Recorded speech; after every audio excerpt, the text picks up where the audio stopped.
یزید کے پیچھے کوئی ایک پوری طاقت تھی، جس طاقت کی وجہ سے وہ تخت پہ جا کے بیٹھ گیا۔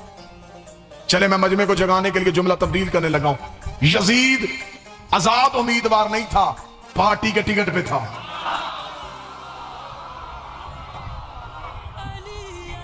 اسے کسی نہ کسی پارٹی نے اپنا نمائندہ بنایا تھا۔ ہمیں بتاؤ کوئی یزید کے پیچھے وہ فکر کون سی تھی؟ میری قوم کے بچے ایک لمحے کے لیے ذہن رکھیں، حد ہو گئی، ہم تمہیں قتل حسین ہضم نہیں ہونے دیں گے۔ تو ہمیں قاتلوں کو بے نقاب کر کے دے گا۔ آج تو نے صرف یزید آگے پیش کر دیا۔ 70 سال جمعے کے خطبوں میں علی کو گالیاں دیتے رہے، وہ بندے کون تھے؟ 70 سال میں ایک نسل، ایک لمحے کے لیے جذباتی نہیں، 70 سال میں ایک نسل پروان چڑھائی گئی، صرف کس وجہ سے؟ علی کی دشمنی ان کے دلوں میں پیدا کی۔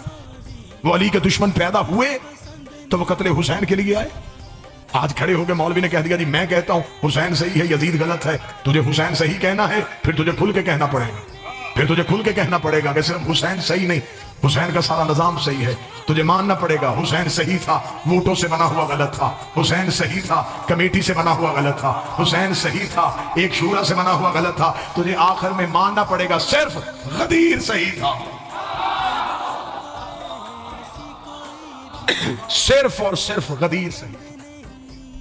بادشاہ حسین کی عزت کی قسم ہے آج ہم پہ اعتراض ہیں، یہ ہم پہ بالکل بوگس اعتراض ہے۔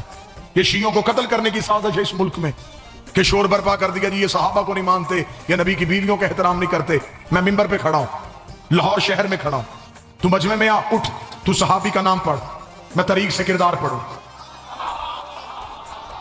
لیکن یہ تو کوئی بات نہیں ہے کہ آپ ہم پہ صرف اعتراض کیے جائیں اور لوگوں کو ہمارے قریب نہ آنے دیں کہ معاذ اللہ ثم معاذ اللہ صحابہ کی عزت نہیں کرتے۔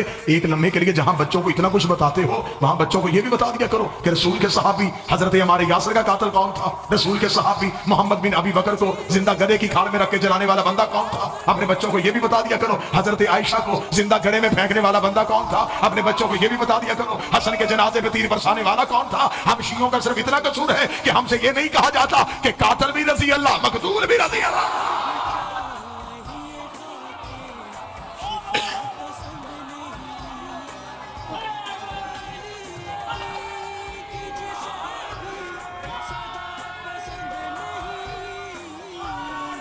ہماری جانیں قربان، ہماری زندگیاں قربان،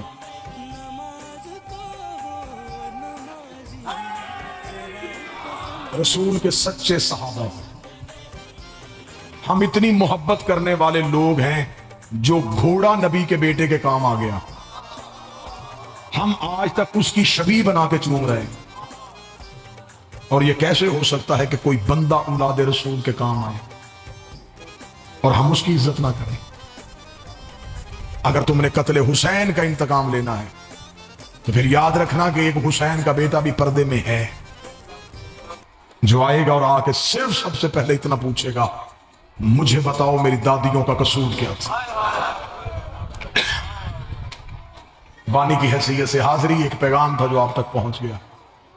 بالکل صبح قریب ہے، سحر کا وقت ہے، اس لمحے میں آپ کا بیٹھنا ہی عبادت ہے، اس لمحے میں آپ کا جاگنا ہی عبادت ہے۔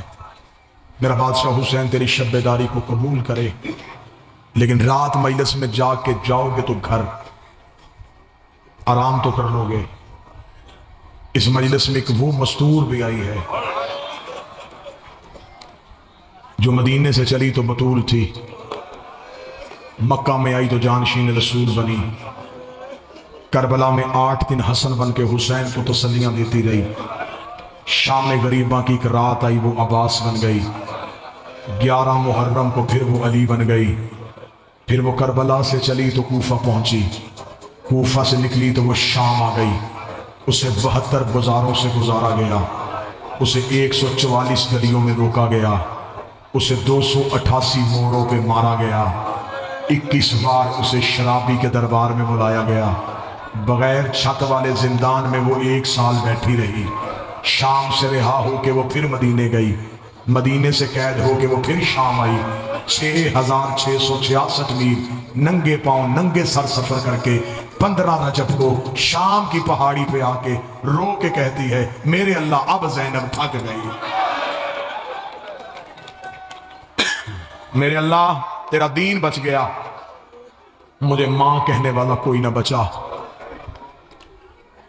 میرے بعد برادر لیاقت ہیں، ان کے بعد سید زرگام شاہ جی ہیں، اور وہی تابوت برآمد کروائیں گے۔ منت کروں گا جہاں پوری رات بیٹھے ہو، زیادہ سے زیادہ 1 گھنٹہ اور بیٹھنا، جنازہ تنہا نہ چھوڑ کے جانا۔ اس لیے جو ہر مجلس میں رونے آتا ہے، آج وہ تابوت میں آ رہا ہے۔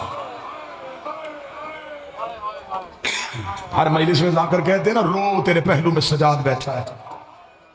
جو کبھی اکبر کو رونے آتا تھا، کبھی عباس کو رونے آتا تھا، کبھی قاسم کو رونے آتا تھا، آج اس کا تابوت ہے، آج اسے رونے اکبر آیا ہے، عباس آیا ہے، قاسم۔ ایک گزارش میں اور کروں گا، شہادت حرف آخر میں پڑھی جائے گی، لیکن میں منت کروں گا جب میرے بادشاہ کا تابوت آئے نا، زیارت کرنا، اس تابوت کو دھکا نہ دینا۔ بڑا مشکل ہوتا ہے اس ٹائم رونا، بڑا مشکل ہوتا ہے اس ٹائم ہائے کہنا۔ میں تیری منت ہاتھ باندھ کے کر رہا ہوں، اس تابوت کو دھکا نہ دینا۔ یہ بڑی بھیڑوں سے گزرا ہے، اسے بڑے مجمعوں سے گزارا گیا ہے۔ اسے شام کے چوک میں کوئی دائیں سے دھکا دیتا تھا، کوئی بائیں سے دھکا دیتا تھا۔ حسین کے زخمی بیٹے کا زخمی جنازہ آ رہا ہے، اور اس جنازے کی بھی ذوالفقار شاہ جی اگلی غربت یہ ہے، یہ سیدوں کا پہلا جنازہ ہے جو امت نے اٹھایا ہے۔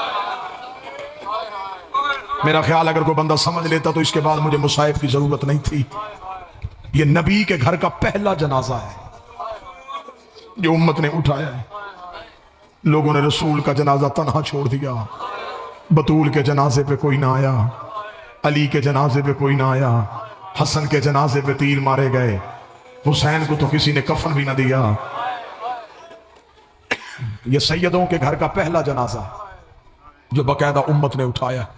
عبداللہ یمنی روایت کرتا ہے، یہ کہتا جب میں نے مدینے میں سجاد کا جنازہ دیکھا، اس نے جناب باقر کے قدموں پہ ہاتھ رکھ کے کہا، اس نے کہا میں نے سیدوں کے گھر سے 2 جنازے نکلتے دیکھے، ایک حسن کا جنازہ، ایک سجاد کا جنازہ، اس کا کفن بھی لال تھا، اس کا کفن بھی لال ہے۔ باقر رو کے کہتا اسے تیروں سے مارا گیا تھا، اسے پتھروں سے مارا گیا۔ جہاں میرے بادشاہ کا جنازہ آئے، وہاں ایک مستور کی یاد بہت آتی ہے، جسے شہزادی فضا کہتے ہیں۔ رات کے پہر میں ایک لمحے کے لیے اپنا ذہن جگانا، تھوڑی دیر کے لیے اپنے آپ کو جھجھوڑنا کہ غریبوں کو رونے کا وقت ہے۔ جتنے سید بیٹھے ہو تو مقروض ہو فضا کے۔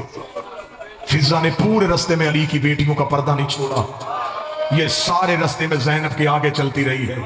تو چیخ مار سکے یا ہائے کہہ سکے ضرور کہنا۔ جب 15 اذانیں سن لی ہے نا شام کے باہر علی کی بیٹی نے، بی بی نے دیکھا کہ فضا کے پاؤں کے نیچے سے زمین سرخ ہو گئی ہے۔ بی بی رو کے کہتی اماں پاؤں بدل لے، رو کے کہتی یا ماں نہ کہے، یا پاؤں بدلنے کا نہ کہے۔ زینب رو کے کہتی اماں تیرے پاؤں کے تلوے پھٹ گئے ہیں۔ رو کے کہتی میں کیسے پاؤں اٹھاؤں، میں پاؤں اٹھاؤں، کسی شرابی کی نظر تیرے پاؤں پہ چلی جائے، میں قیامت والے دن زہرا کو جواب کیا دوں گی کہ فضا بھی زندہ تھی، زینب کا پردہ بھی نہ بن سکی۔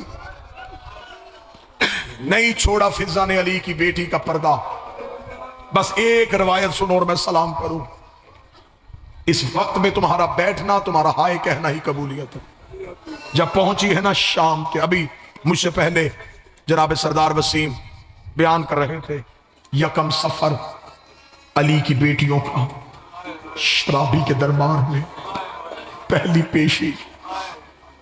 میں معافی مانگ کے ایک جملہ کہوں گا، آج بھی ہمارے پاکستان کے قانون میں ہے، عورت مجرم بھی ہو اسے ہتھ کڑی نہیں لگائی جاتی۔